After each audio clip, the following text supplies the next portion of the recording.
My name is Claire. And before I tell you what happened, I want to ask you something. Have you ever felt like your family just didn't see you? Like they looked right through you even when you were the one holding everything together.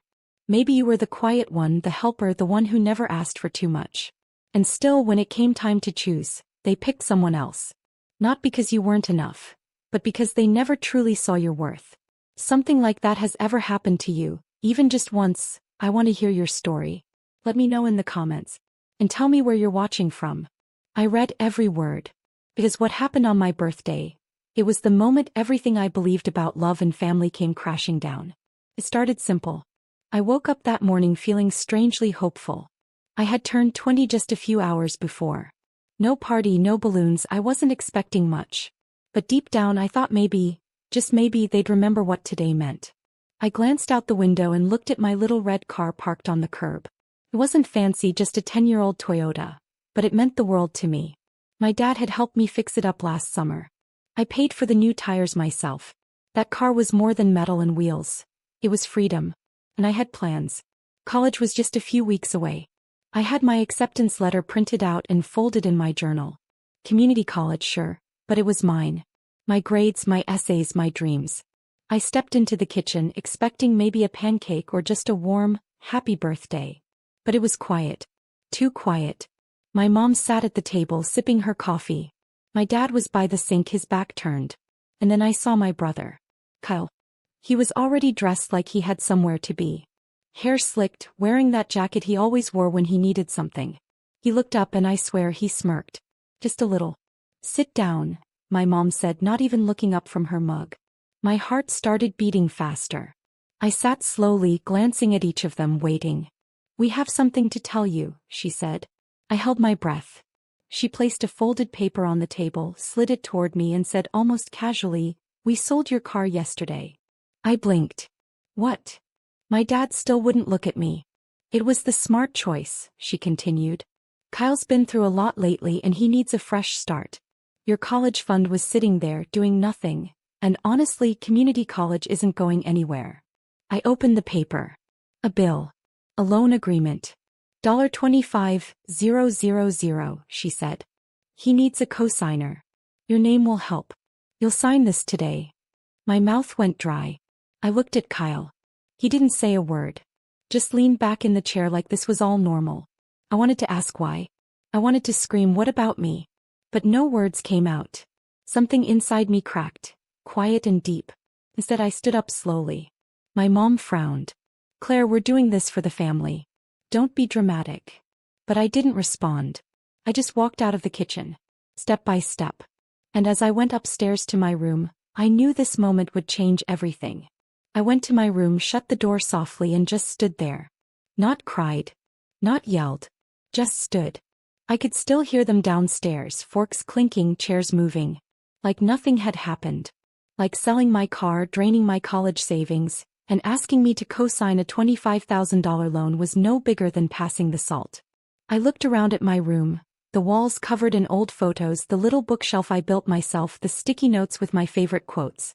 All those years I spent doing what they asked. Staying quiet. Staying helpful.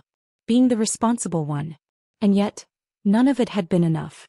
I sat down on my bed, numb, until I heard a knock. It was my mom. She didn't wait for me to answer. Just opened the door and came in like she owned the air I breathed. She didn't sit down. Just crossed her arms and said, "Claire, this attitude? It needs to stop. You've always been so dramatic. We're asking you to help your brother. That's what family does." I looked at her. She was standing there like a teacher scolding a child, not like a mother who had just stripped her daughter of everything. "You sold my car without even telling me," I said quietly. "We had to act fast. You don't even use it that much. Kyle needs to get to job interviews. And frankly, he deserves a break after what he's been through." "What has he been through?" I asked, my voice starting to shake. She scoffed. "You wouldn't understand. You're not a parent. You don't know how hard it is to watch one child fall apart." "And what about watching one child do everything right and still get nothing?"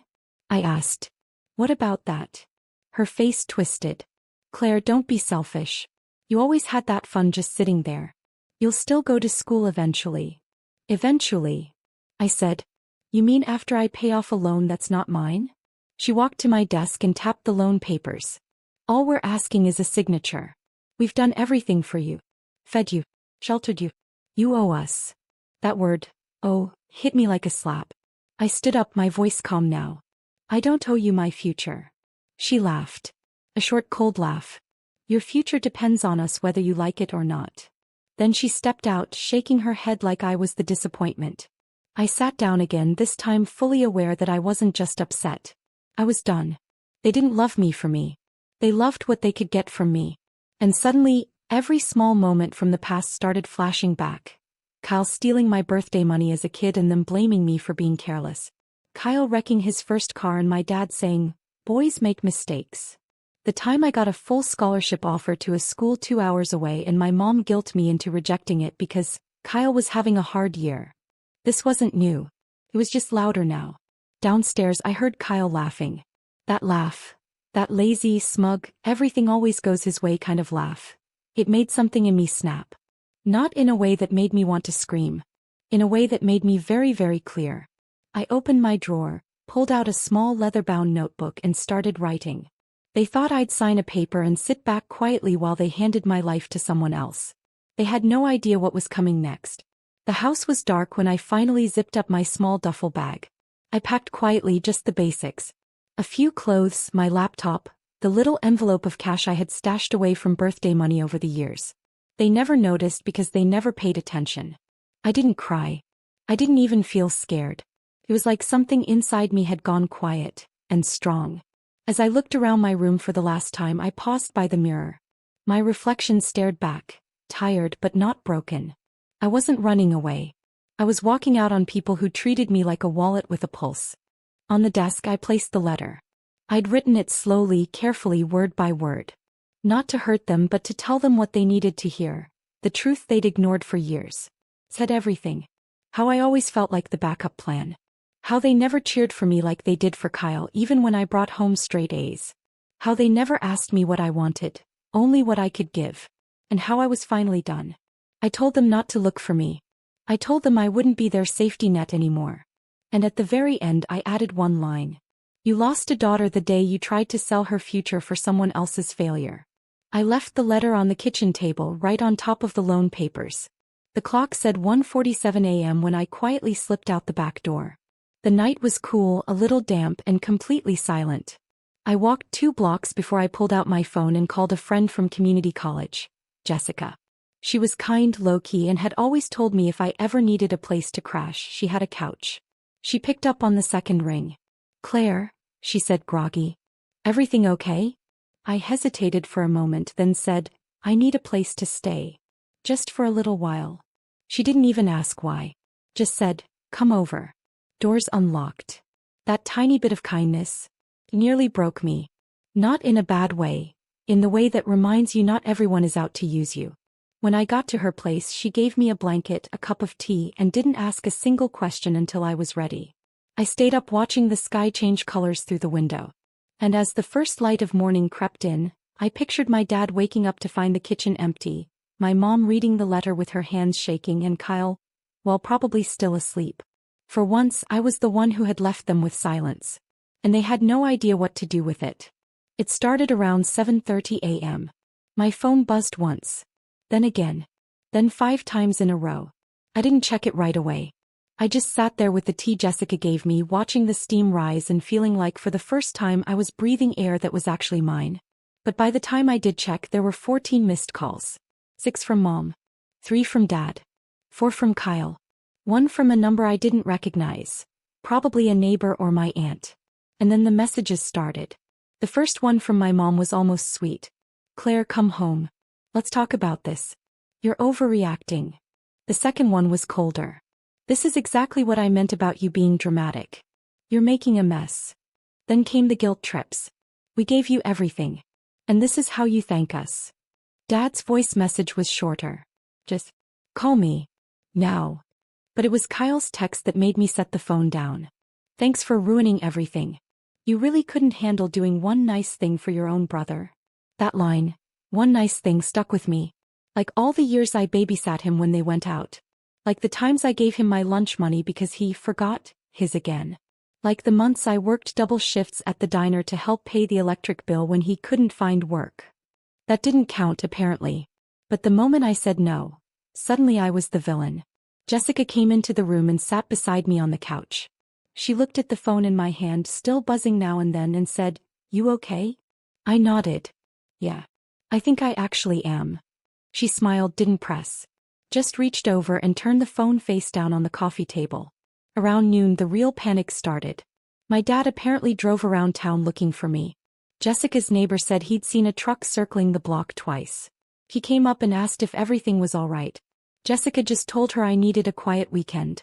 It was strange, hearing how much they suddenly needed to find me.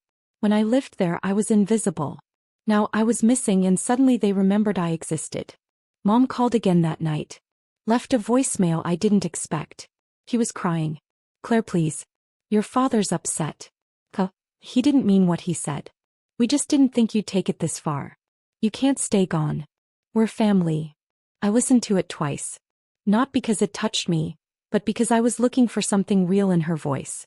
It wasn't regret. It was fear. Fear of what it meant if I finally stopped playing the role they had written for me. Kyle called too. Left a voice note of him yelling into the phone. "Seriously? You think this solves anything?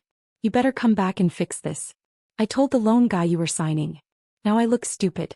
What am I supposed to do?" That last line made me laugh out loud. For real this time. What was he supposed to do? Maybe figure something out like I always had to. Maybe grow up, the way I was forced to while carrying his share of the weight. I didn't answer. Not a single call. Instead, I started thinking of what came next. Not for them. For me. The next morning, Jessica made pancakes. She didn't say much, just placed the plate in front of me with a small smile. "You need something warm," she said. I hadn't had a real breakfast made for me in years. Back home, meals were rushed. Mom would make Kyle his favorite eggs while I grabbed whatever leftovers I could find. Somehow, even food had always tasted like a reminder. A quiet way of showing who mattered more. But sitting at Jessica's small kitchen table eating pancakes that someone made for me, felt like the world had tilted in a new direction. Just a little. Just enough. After breakfast, she sat across from me and asked gently, "What now?" I didn't have an answer right away. I looked at the worn curtains, the second-hand couch, the shelf of old books in her tiny living room. Jessica didn't have much, but she had peace. Kindness. A way of living that wasn't about guilt or manipulation. "I don't know," I said finally. "But I can't go back." She nodded like she already knew. We spent that afternoon looking over my options. I still had a small savings account in my name. Barely over $2,000, but it was mine. I also had a part-time job at the campus library, and Jessica offered to help me get a few more shifts where she worked. A small bookstore down the street. "I can talk to the manager," she said. "He's decent. And he owes me a favor." That was the thing about Jessica. She wasn't flashy, but she always showed up. I opened my laptop later that evening and started researching programs for financial aid, scholarships, and community housing options. I even emailed one of my old professors, asking if she knew any emergency resources for students in tough family situations. She replied within the hour. "I'm so sorry to hear this, Claire. Let me connect you to someone in our counseling office. They may have grants or housing help. And if you ever need a reference, I'm here." I hadn't expected so many quiet hands to reach out all at once. It was like the moment I stopped asking my family for permission to exist, the world started opening doors I didn't know were there. That night, Jessica and I sat on her tiny balcony with 2 mugs of cocoa, wrapped in blankets, watching the streetlights flicker on. "Do you miss them?" she asked gently. I thought about it for a long moment. "I miss the version of them I used to hope for," I said. He understood. And then, as the evening breeze moved through the trees, I felt something I hadn't felt in a very long time: possibility. Not everything was fixed. Not yet. But for once, the path ahead was mine. Not borrowed. Not handed down. Not stolen to pay someone else's debt. A few days later, something unexpected happened. I was sitting in the bookstore after my shift, helping Jessica restock the front shelves. It was quiet. Just the soft hum of the heater and the ticking of the old wall clock. I had just finished stacking a row of cookbooks when Jessica walked over with her phone. "You should read this," she said, handing it to me. It was a Facebook post, from the university's student services page. A new program was being launched for students dealing with financial or family crises. They were offering emergency scholarships, temporary housing, and paid internship opportunities. It even said, "We're looking for students who are ready to rebuild." I stared at those words for a long time. Ready to rebuild. Felt like someone had written it just for me. Jessica smiled. "You should apply. Tell them everything." At first I hesitated. My parents had always told me to keep our family problems private. "Don't air dirty laundry," my mom used to say. But then I remembered the loan papers. The birthday speech. The way Kyle had smirked when I said I wouldn't co-sign. What exactly was I protecting? That night I stayed up until 1 a.m. writing my application. I didn't sugarcoat anything. I told them how my college fund was taken without my knowledge, how I was expected to carry my brother's debt, how leaving home was the only option that didn't destroy me.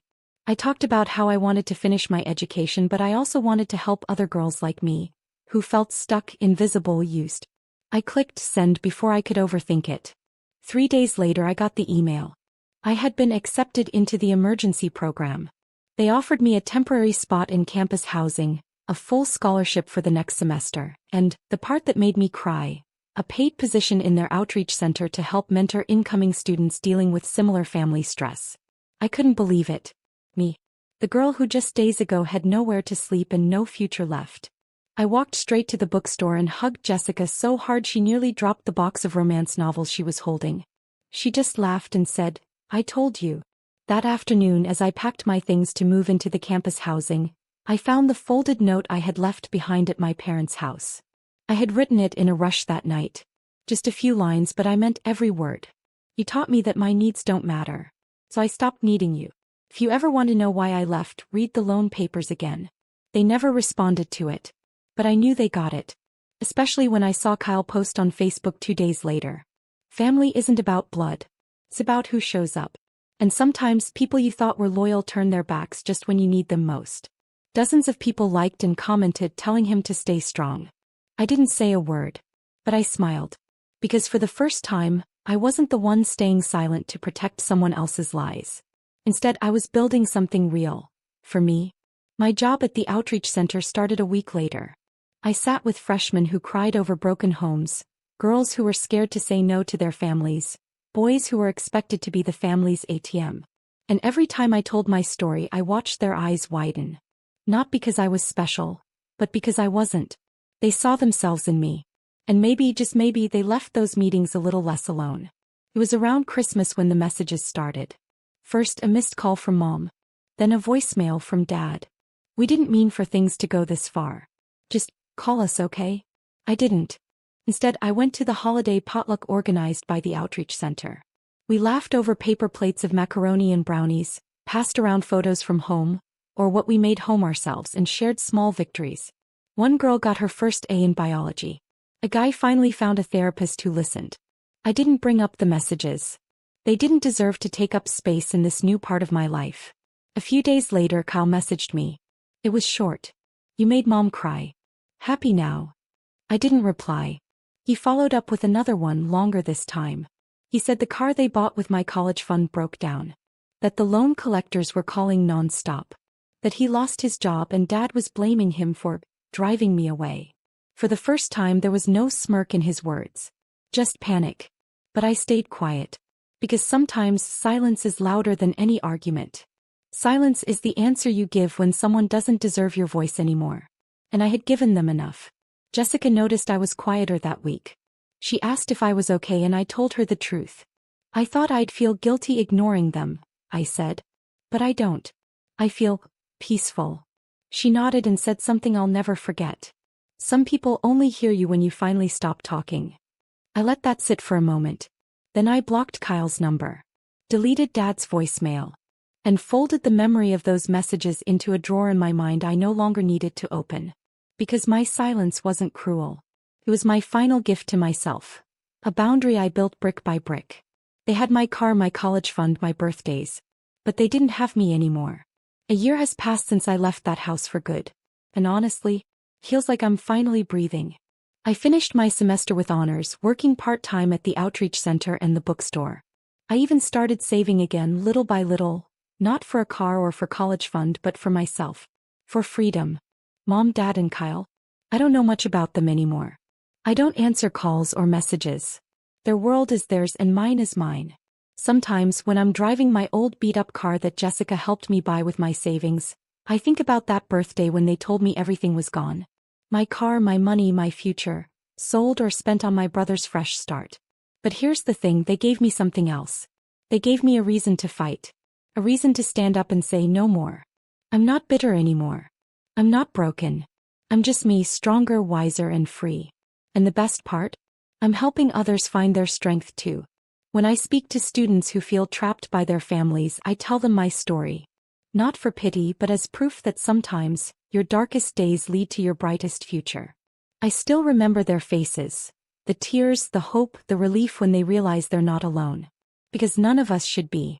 If you're watching this and you've ever felt like I did, like the people who should love you most have taken everything away, know this. You're not invisible. You're not powerless. And your story is not over. Thank you for listening to mine. If you have been through something similar, please share your story in the comments. I'd love to hear from you, where you're from, what you faced, and how you found your strength. Remember, we're in this together.